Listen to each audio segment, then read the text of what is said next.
Hello, नमस्ते. कसे आहात सगळे? छान ना? मी पण मस्त आहे. आज आपण एक खूप खूप महत्त्वाचा विषय घेऊया.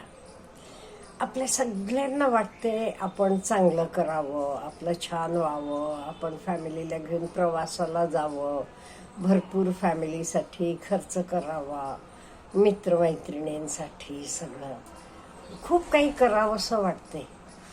पण काय होते, कोण आडवं येते मध्ये. आळस असतो, एक प्रकारचं जडत्व असते, हँगओव्हर असते, निरासक्ती असते. त्यामुळे आपण काही करण्यातनं मागे पडतो. आता आपण आयुष्यात व्यवस्थित सगळं करायला पाहिजे, तर आपण अगदी छोटे छोटे चेंजेस करायला पाहिजेत. हे अगदी छोटे चेंजेस केले तरी त्याचं फळ मात्र खूप मोठं असते. Changes are small but effects are big. त्यामुळे आपण सर्वांनी रोजचे आपले आयुष्यात हे बदल करायचे म्हणजे करायचे. आपल्याला आयुष्य बदलायचं आहे ना. आपलं आजच्यासारखं उद्या नको. उद्या आपलं चांगलं पाहिजे, त्याच्यापेक्षा परवा चांगला पाहिजे. त्यामुळे आपण आयुष्य बदलायचं असलं तर आपल्याला, आणि हे चेंजेस काय, अगदी छोटे छोटे चेंजेस आपल्या हातात आहेत, आपण करू शकतो. पण तर मी करणारच म्हणून अगदी डेफिनेटली करायचे. अगदी सोपे चेंजेस आहेत. पहिला आहे लवकर झोपायचं. लवकर झोपायचं हे आपल्या हातात आहे का नाही? फक्त नाईट शिफ्टवाल्यांना वगैरे म्हणत नाही मी, बाकीचे रेग्युलर कामाला आपण काम संपवून 6-7 पर्यंत येतो. मग आपलं सगळं आवरून आपण कुठल्याही परिस्थितीत 10चे आत झोपायला पाहिजे. रिसर्च असं केलं गेलं ते का नाही, फक्त 20% लोक 10चे आत झोपतात हे आढळून आलं.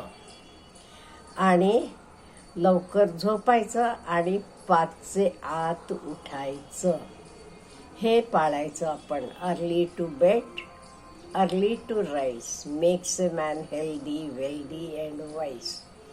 ते पहिलं लवकर झोपायचं आणि लवकर उठायचं.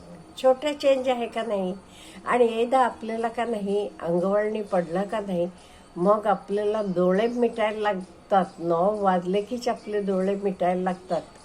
आपण कोणाकडे तरी जातो, त्याचे तिथे उशीर झालेला असला तर आपल्याला आपले डोळे मिटायला लागतात का? आपली सवय झालेली असते आपल्याला लवकर झोपायची. त्यामुळे ही सवय प्रत्येकानं लावून घ्यायची. पहिल्यांदा सवय लावताना जरा आपण काय फोर्सिबली करायला पाहिजे, पण नंतर ती सवय आपोआप होतीये. तर झाल्यावर चांगली पुस्तकं वाचायची सवय करायची.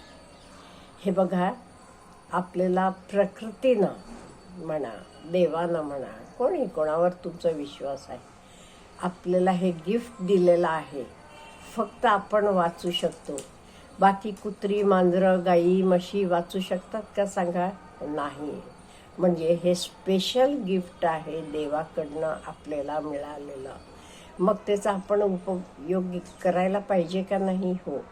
चांगली पुस्तकं तुम्हाला आवडतात ती चांगलं काही वाचा. पहिल्यांदा सगळ्यांच्या बायोग्राफीज वाचा. तुम्हाला सक्सेसफुल व्हायचं आहे ना, मग सक्सेसफुल लोकांच्या बायोग्राफीज वाचा. तुम्हाला कळेल काय बदल आहे, आपण कुठे मागे पडतो आणि ते काय केलेलं आहे. बायोग्राफीज वाचा, नेचरबद्दल पुस्तकं वाचा. इवन तुम्हाला गाणी वगैरे आवडत असली, संगीत, त्याच्यावर तुम्हाला जे आवडते तर वाचत जावा. आणि आपण वाचत गेलो का नाही, आपण खूप एन्जॉय करतो. तर मग खूप एन्जॉयमेंट मिळते. त्यामुळे रोज एटलिस्ट पहिल्यांदा 1 पान तरी वाचायचं नियमितपणे करा, एक पान तर वाचायचंच. हे झालं पुढचं. आपलं हे सगळं करायचं तर आपलं आरोग्य चांगलं पाहिजे का नाही, बोथ फिजिकल आणि मेंटल. मग काय करायला पाहिजे? व्यायाम. तर काही असू देत, वॉकिंग असेल, रनिंग असेल, स्विमिंग असेल, तुम्ही जे व्यायाम करता, तर सूर्यनमस्कार असतील, काही नियमितपणा महत्त्वाचं आहे. कन्सिस्टन्सी, आपल्याला फिट राहायचं आहे का नाही. मग हे आपल्यासाठी करतो, हे सगळे बदल का नाही आपण लोकांसाठी करत नाही, स्वतःसाठी करतो. म्हणून काय करायचं? कंपल्सरी रोजचं व्यायाम करायचं. एकदा सवय लागली का नाही आपल्याला व्यायाम करायची, मग सुटत नाही. बघा, सूर्यनमस्कार घालता, ओके, 7 वाजता जावा गच्चीवर किंवा अंगणावर, म्हणजे ऊन पण अंगावर पडते का, म्हणजे तो पण महत्त्वाचा आहे. त्यामुळे व्यायाम हे व्यवस्थित कन्सिस्टन्सली न चुकता करायचं. आणि त्याच्याशिवाय हे झालं फिजिकल फिटनेससाठी. आपलं मन पण चांगलं राहायला पाहिजे ना. त्याच्यासाठी काय करायचं? त्याच्यासाठी मेडिटेशन करा, सेल्फ टॉक करा. कुठल्याही प्रकार तुम्हाला जे आवडते, बरं वाटते तर करायचं. इथे मी सांगितले तरी तुम्हाला जे योग्य वाटते तर आपण फॉलो करायचं रोजचं. म्हणजे आपलं मन पण शांत राहते. जरा वॉकिंगला जाताना जिथे नेचर आहे, झाडं वगैरे, तिथे जावा. सकाळी पक्ष्यांचे आवाज आपल्याला ऐकायला मिळतात, बघा किती बरं वाटते. आणि सकाळचे उन्हात ॲटलिस्ट 10 ते 15 मिनटं तरी जायचं. 7 ते 9 चे दरम्यातलं ऊन, हे आपल्याला डी विटामिन मिळते आणि ह्याच्यामुळे तुम्हाला आयुष्यात खूप असं एनर्जी मिळते, कधी डिप्रेशन येत नाही. त्याच्याशिवाय तुम्ही सारखं आजारी पण पडत नाही. रोगप्रतिकारक शक्ती पण डी विटामिनमुळे आपली वाढते. त्यामुळे तुम्ही सूर्यनमस्कार घालत असला, व्यायाम करत असला, सकाळी उन्हात करा. सकाळी बागकाम करता, उन्हात करा. तुम्ही त्याच्यासाठी काही वेळ घालवा म्हणत नाही. असं आपण आपलं आयुष्य जरा शिस्तीत, छोटे छोटे बदल, हे काही मोठे बदल नाही.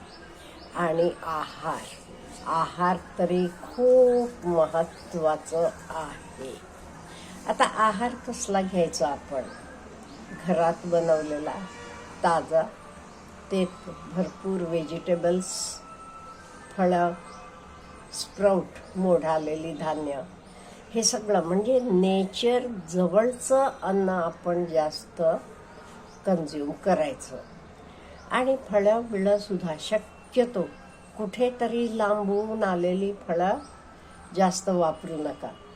ती फळं बागेतनं तुमचे घरी यायला कमीत कमी वेळ लागायला पाहिजे असली फळं वापरायची. आणि जंक फूड एवॉइड करा. नाही म्हणालात की उत्तम आहे. अगदी लहान मुलं ऐकत नाही, कधी महिन्याने एकदा, कधी बाहेर गेल्या वेळा, अशा वेळी कधीतरी देत जावा का, म्हणजे नाही ते लोकांनी खाताना त्यांना भिकाऱ्यागत होऊ नये, आपण कधी खाल्लं नाही, याची चव माहीत नाही, एवढ्यासाठी कधीतरी द्यायचं, पण सारखं नाही आहे. रोज घरात बनवलेलं अन्न आणि होल ग्रेन वापरायचं. म्हणजे तयार ह्याचा मैदा तर हे सगळं न वापरता आपण गहू आणून, ते दळून आणून, कुठलाही धान्य असं वापरायचं. आणि भरपूर पाणी प्यायचं. हे सगळं आपण करताना हे सगळे छोटे छोटे चेंजेस आहेत. हे छोटे छोटे चेंजेस पण आपले आयुष्यात खूप खूप मोठे इफेक्ट्स देतात. आणि हे सगळं आपण करताना काय करायचं? कायम पॉझिटिव्ह माइंडेड राहायचं. एवढं सगळं करताना तुम्ही राहतात आणि बिझी राहतो आपण. त्यामुळे बिझी राहायचं, पॉझिटिव्ह माइंडेड राहायचं आणि मन कायम स्वच्छ ठेवायचं, काही क्लटर ठेवायचं नाही. कोणाबद्दल हे त्यांना मला असं केलं, हा मला असं बोलला, नाही, सोडून द्यायचं. तिथलं तिथे माफ करायचं, लोकालाही माफ करायचं, स्वतःच्या हातनं काही चूक झाली तरी स्वतःला पण माफ करायचं. हे सगळं आपल्या हातात आहे. हे बघ, काहीतरी हे मोठं आहे का? काही नाही, अगदी छोटे छोटे चेंजेस आहेत, पण त्याचं इफेक्ट किती मोठं मिळणार आहे बघा. तुम्ही फॉलो करून नक्की कळेल तुम्हाला. अच्छा, हॅव ए गुड डे.